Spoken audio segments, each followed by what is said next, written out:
अस्सलाम वालेकुम। जहाँ भी रहें खुश रहें। अल्लाह ताला आप सबको हसद और बुरी नजर से बचाए। और माह रमजान का बड़ा ही बाबरकत महीना है। अल्लाह ताला हम सबको ज्यादा से ज्यादा नेकियां करने की तौफीक दे। जैसा कि माह रमजान में इफ्तारी के टाइम बच्चों की ख्वाहिश होती है कि हमें जो है ना हर चीज टेबल पे हमारे लिए मौजूद हो, चाहे वो खाई जाए या ना खाई जाए। इसलिए मैं तो रोजाना एक ही चीज बनाना पसंद करती हूँ ताकि वो खत्म हो जाए। बहुत ज्यादा वैरायटी हो तो बच्चे फिर खाते भी नहीं और जाया भी जाती है। आज हम बनाएंगे आलू के कटलेट्स। ये मैंने 4 आलू ले लिए हैं।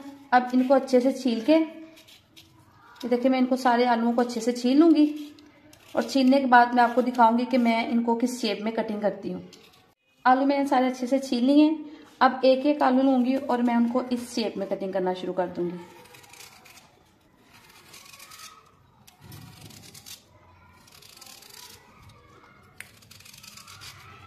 एक एक करके सारे आलू इसी शेप में कटिंग कर लेंगे और फिर हम बेसन का अमेज़ा तैयार करेंगे ताकि इनको अच्छे से फ्राई कर सकें। अब 10 से 15 मिनट के लिए ये जो आलू हैं इनको पानी में भिगो के अच्छे से रख देंगे और इसके बाद इसका पानी जो है ना वो स्टेन कर लेंगे।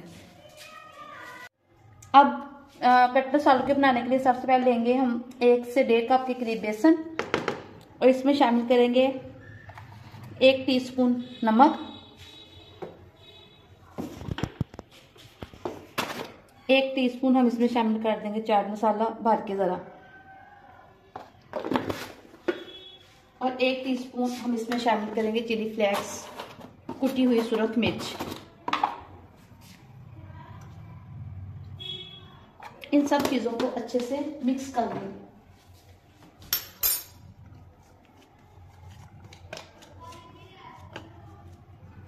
अब हम इसमें आहिस्ता आहिस्ता से पानी शामिल करेंगे और इसका एक स्मूथ सा मिक्सचर बना लेंगे।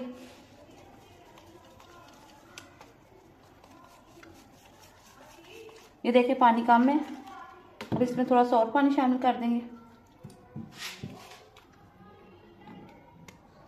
और इसको अच्छे से मिक्स कर लेंगे। स्मूथ सा मिक्सचर जो ना तैयार हो गई है। ना बहुत ही पतला है और ना ही बहुत ही ये गहरा है। इसको मुनासिब सा दरमियाना सा रख लें। अब हम जो है ना अपनी कढ़ाई वो चूल्हे पे रख लेते हैं। फ्लेम हमने ऑन कर लिया और अब हम इसके ऊपर रख देंगे कढ़ाई। कढ़ाई में ऑलरेडी जो है ना ऑयल मौजूद है ताकि रोज रोज ना तो इसको स्ट्रेन करना पड़े और ना ही इसको दूसरी बोतल में से निकाल के फिर इसमें करना पड़े। इसलिए एक ही दफ़ा इसमें खुला सा ऑयल डाल लें। अब हम इसको गर्म होने के लिए ना रख देते हैं 5 से 7 मिनट के लिए। ऑयल हमारा माशाल्लाह से अच्छे से गर्म हो चुका है। अब हम एक एक आलू का पीस लेंगे, उसको इस अमेज़े में डिप करेंगे और इसको कढ़ाई में ऐसे डाल देंगे। ये बहुत ही मज़ेदार और जल्द तैयार होने वाले स्नैक्स है। चाहे रमज़ान हो, चाहे आपके घर कोई गेस्ट आए, चाहे बेवक्त की भूख हो, ये सब के लिए बन सकते हैं हर टाइम के लिए यकसां।